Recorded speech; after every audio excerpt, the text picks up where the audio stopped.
बच्चा 10वीं की विज्ञान के MCQ देख रहे हैं हम। MCQ IMP MCQ 2025। तो इसका पार्ट 3 चल रहा है। ये पार्ट 3, पार्ट 1 और 2 पहले ही देख चुके हैं। MQ कोचिंग की वाइट बुकलेट है। तो चलिए आगे बढ़ते हैं। MCQ सीरीज है, ठीक है। तो आगे देख लेते हैं। इस बार हम देखेंगे एक वाक्य। हम देखेंगे एक वाक्य देख लेते हैं। एक वाक्य या वन वर्ड देख लेते हैं। बहुविकल्प देखने के बाद एक शब्द या एक वाक्य में उत्तर देख लेते हैं। तो उस गैस का नाम क्या है जो पॉप ध्वनि से निकलती है? तो इसका गैस का नाम क्या हो जाएगा? हाइड्रोजन। H2 भी लिख सकते हैं या ऐसे भी लिख सकते हैं, हाइड्रोजन। हाइड्रोजन। और H2 का योग तथा H2 का योग और H2 का ह्रास क्या कहलाता है? H2 का योग और H2 का ह्रास क्या कहेगा? कौन सी अभिक्रिया हो जाएगी? ये हो जाएगी अपनी अपचयन अभिक्रिया। इसमें क्या हो जाएगा? अपचयन। अपचयन अभिक्रिया। और इसमें क्या हो जाएगा? देर समय तक सिल्वर क्लोराइड को सूर्य के प्रकाश में रखने पर वह काला क्यों पड़ जाता है? क्यों क्या हो जाता है उसका? एक आंसर तो ये हो जाएगा उसका, उसका क्या हो जाएगा? सिल्वर क्लोराइड का क्या हो जाएगा? तो इसका क्या हो जाता है? संचारण हो जाता है, इसलिए सिल्वर क्लोराइड का क्या हो जाएगा? अपचयन हो जाएगा, ठीक है। अपचयन या फिर ऑक्सीकरण बोल लो। ऑक्सीकरण हो जाता है। ऑक्सीजन से ये क्या कर लेता है? ऑक्सीजन से अभिक्रिया कर लेता है। ऑक्सीजन से अभिक्रिया कर सिल्वर ऑक्साइड बना लेता है। इसको बोलते हैं, इसका संचारण भी हो जाता है। संचारण का मतलब भी यही होता है। संचारण लिख सकते हैं, अपचयन लिख सकते हैं, ऑक्सीकरण लिख सकते हैं, ठीक है। तो अगला देख लेते हैं 4 नंबर का। अम्लीय वर्षा का pH मान कितना होता है? अम्लीय वर्षा का pH मान कितना होगा? बताओ, फटाफट बताओ जल्दी। अम्लीय वर्षा का तो कितना हो जाएगा? अम्लीय वर्षा का मान हो जाएगा 5.6 से कम अम्लीय होगा, ठीक है। बुझे हुए चूने पर क्लोरीन की अभिक्रिया से बनने वाले पदार्थ का नाम बताइए। बुझे हुए चूने पर अगर क्लोरीन की अभिक्रिया कराएंगे तो क्या हो जाएगा? CaOCl2 बन जाएगा। CaOCl2। तो इसका नाम होता है calcium oxychloride. Calcium oxychloride. Calcium oxychloride.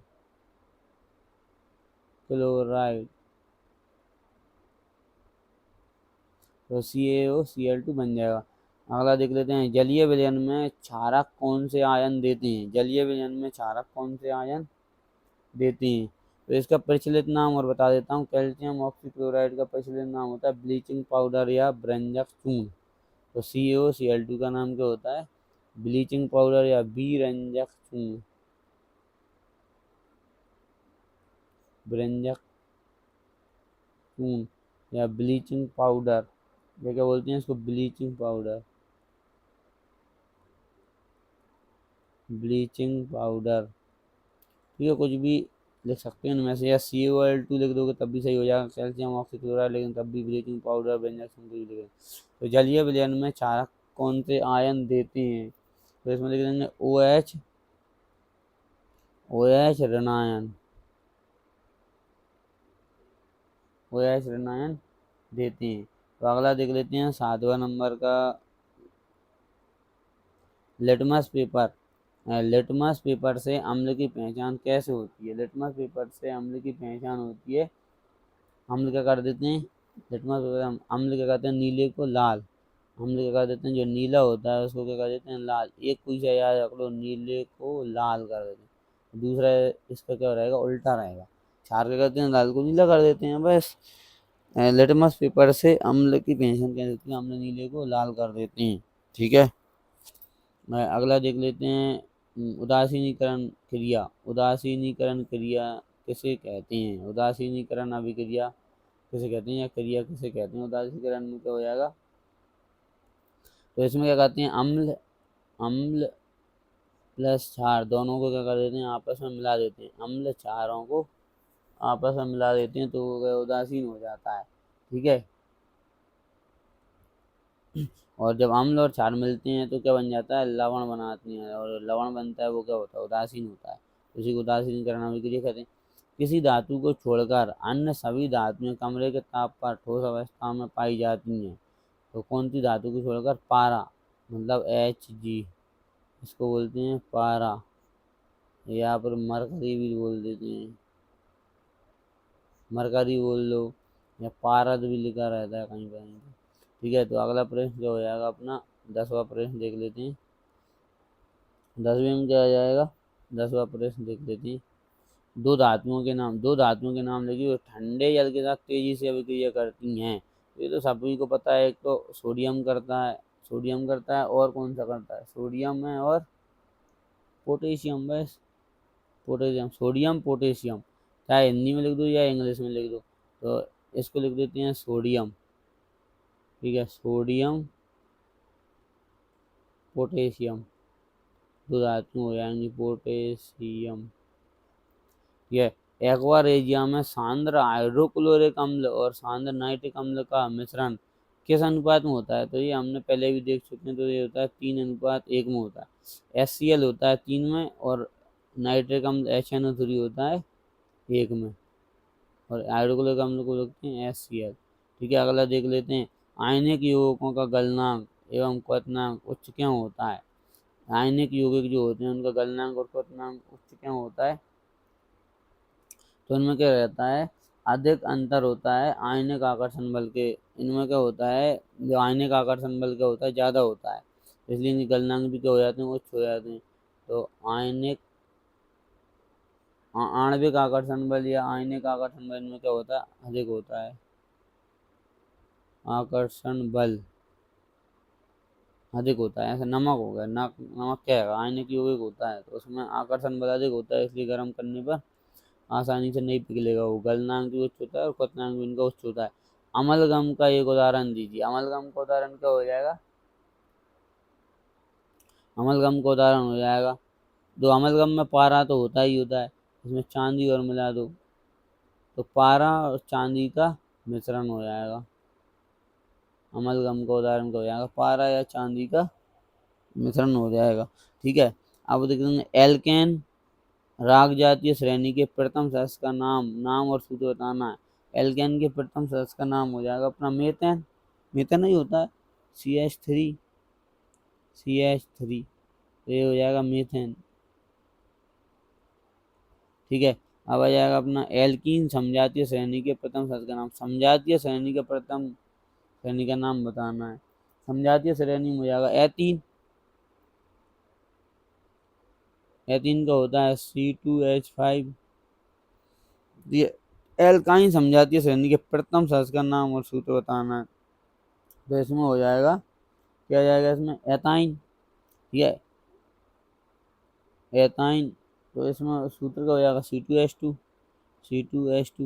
और वो यानी एथीन, एथाइन, ये इसमें होता है अपना एक बंद, इसमें होते हैं दो बंद, नहीं इसमें होते हैं 3 बंद, और इसमें होते हैं 2 बंद, और इसमें होता है एक बंद। ठीक है, ऊपर वाले में।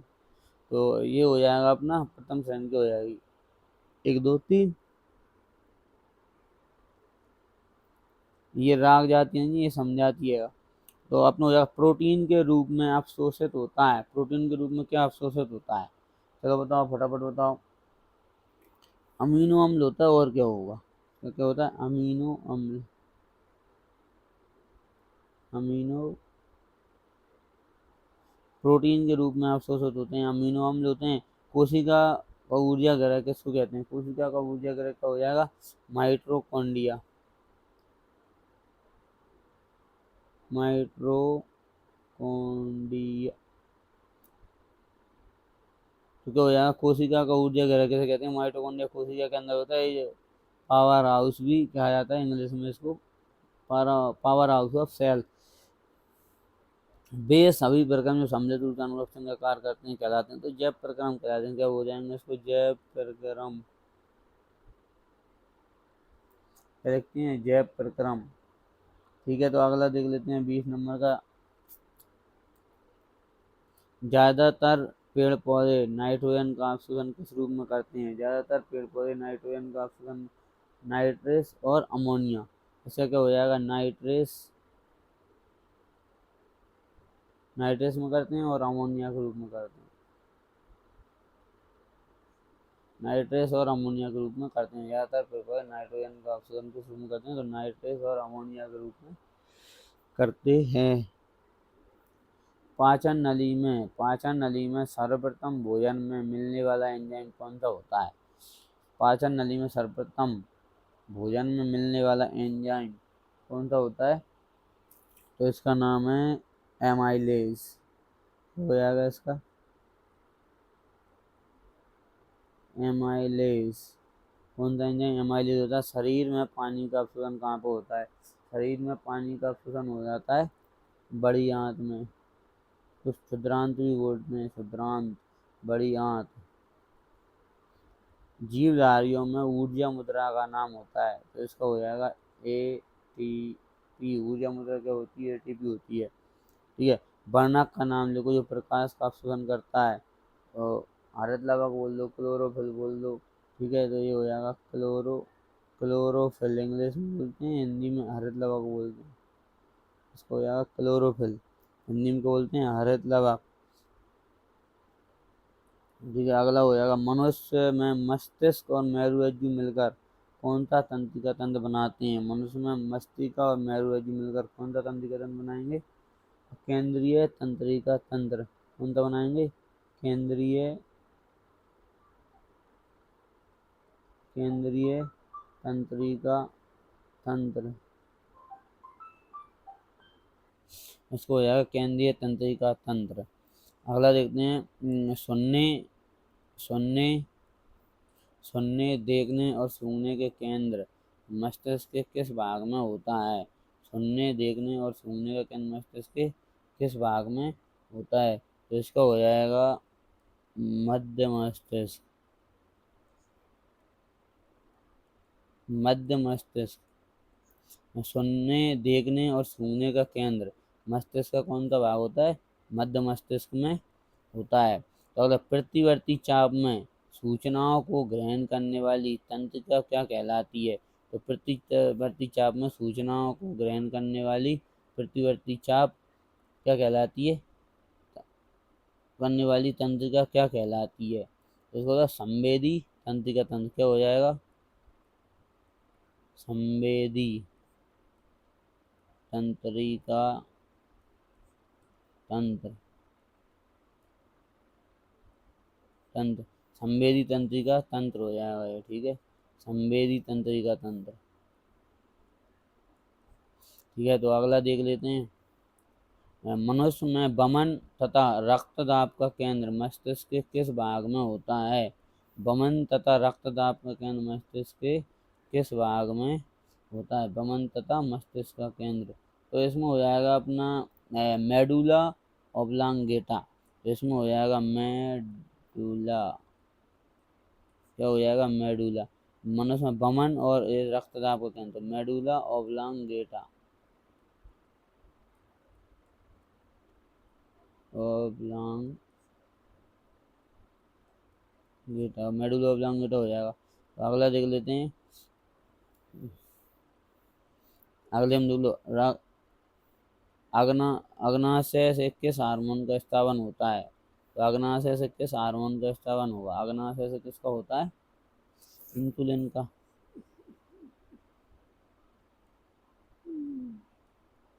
इंसुलिन का हार्मोन भी पढ़ा था थोड़ी देर पहले। मनुष्य में आयोडीन की कमी से कौन सा रोग होता है? तो मनुष्य में आयोडीन की कमी से कौन सा रोग होता है? मनुष्य में आयोडीन की कमी से होने वाला रोग घेंगा रोग, और कौन सा? घेंगा घेंगा रोग। तो हार्मोन किस हार्मोन की कमी से किस किस हार्मोन की किस हार्मोन की कमी से मधुमेह रोग होता है? मधुमेह रोग किस हार्मोन की कमी से होता है? तो अभी हमने देख चुके हैं थोड़ी देर पहले ही, इंसुलिन हो जाएगा इसमें। Insulin hormone. ठीक है। मस्तिष्क मस्तिष्क का कौन सा भाग हमारे शरीर में संतुलन को नियंत्रित करता है? तो इसमें आ जाएगा अपना 32 का। ये इसमें आ जाएगा अपना अनुमस्तिष्क। क्या आ जाएगा? अनुमस्तिष्क, अनुमस्तिष्क हो जाएगा। मनुष्य, मनुष्य में पुरुष हार्मोन का नाम बताइए। पुरुष हार्मोन, पुरुष हार्मोन कौन सा होता है? तो इसको हो जाएगा अपना testosterone, testosterone hormone, testosterone hormone हो जाएगा। ठीक है, अगला हो जाएगा मास्टर ग्रंथि। मास्टर, मास्टर ग्रंथि को किस नाम से जाना जाता है? मास्टर ग्रंथि के नाम से किस अंतःस्रावी ग्रंथि को जाना जाता है? तो मास्टर ग्रंथि का नाम बता दो, फटाफट बता दो, मास्टर ग्रंथि का नाम बताओ। तो पिट्यूटरी ग्रंथि होता है इसका नाम, इसको पीयूष ग्रंथि भी बोलते हैं। ठीक है, पिट्यूटरी इंग्लिश में बोलते हैं, पिट्यूटरी, यहाँ पर हो जाएगा पीयूष, पीयूष, पीयूष ग्रंथि। ठीक है, सजीवों में अपने ही समान आकृति रूप के नए जीवों को, सजीवों में अपने ही समान आकृति के नए जीवों को उत्पन्न करने की क्षमता को कहते हैं? जनन कहते हैं। ठीक है, तो इसका क्या हो जाएगा? जनन। ये जनन हो गया। अब अगला देख लेते हैं अपन, इसमें अगला देख लेते हैं, लैंगिक प्रजनन से किसका निर्माण होता है? लैंगिक प्रजनन से होता है युग्मक का निर्माण, युग्मक, युग्मक का क्या हो जाता है? निर्माण हो जाता है। ठीक है, अब इसका देख लेते हैं, पौधों में, पौधों में लंबाई की वृद्धि को किसकी सहायता से मापा जा सकता है? तो पौधों में लंबाई की वृद्धि को मापते हैं ऑक्जेनोमीटर। क्या हो जाता है? ऑक्जेनोमीटर,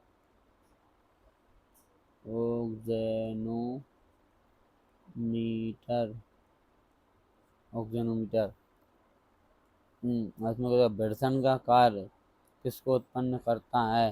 विवर्तन का कार्य क्या करना है? विवर्तन क्या काम करता है?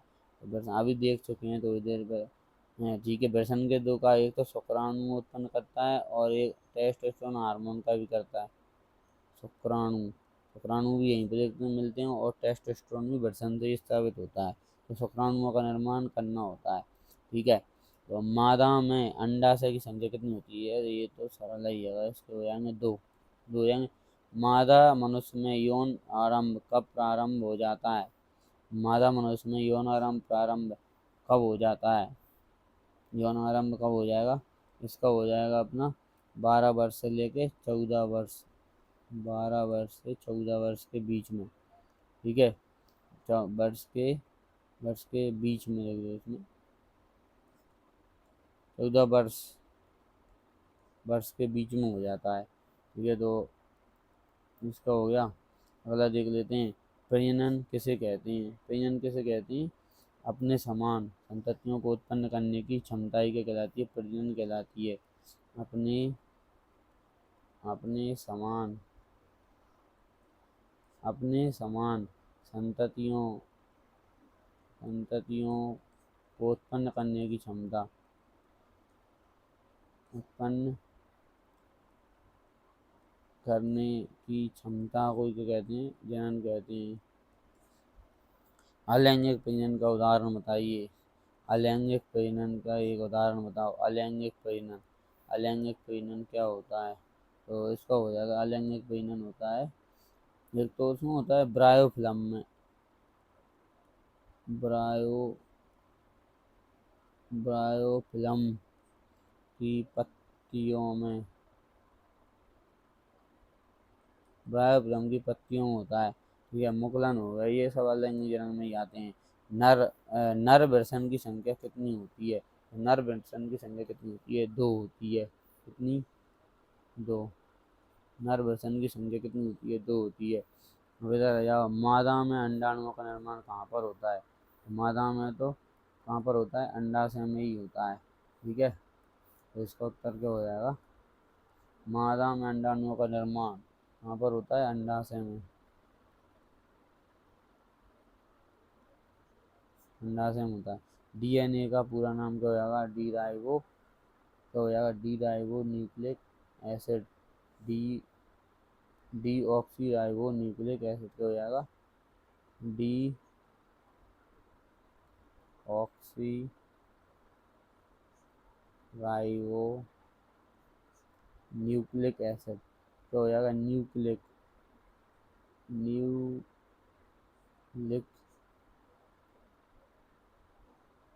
Acid, nucleic acid. ठीक है, आइडाम अपयन किस विधि के द्वारा होता है? तो आइडाम अपयन किस विधि के द्वारा होता है? तो हो जाएगा मुकुलन।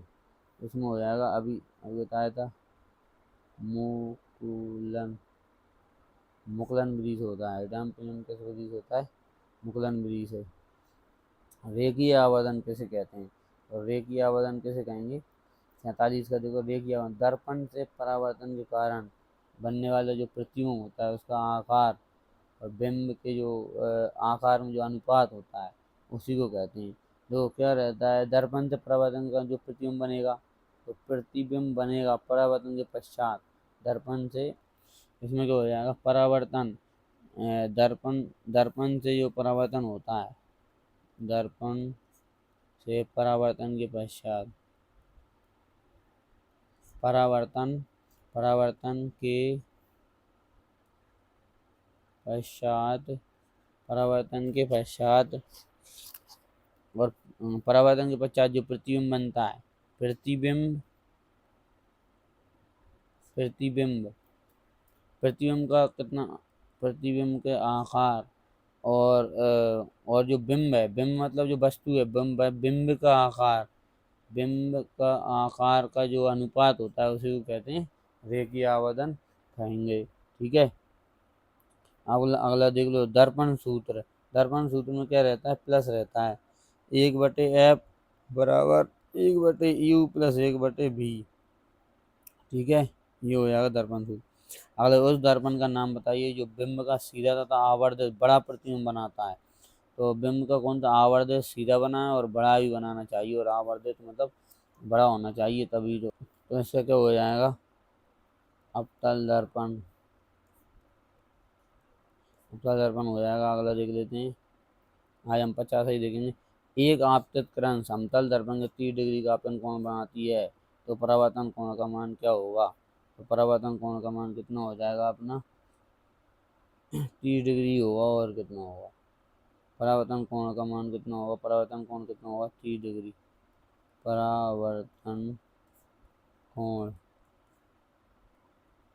30 डिग्री हो जाएगा सही आंसर। ठीक है, तो अब बाकी की अपन आगे देखेंगे।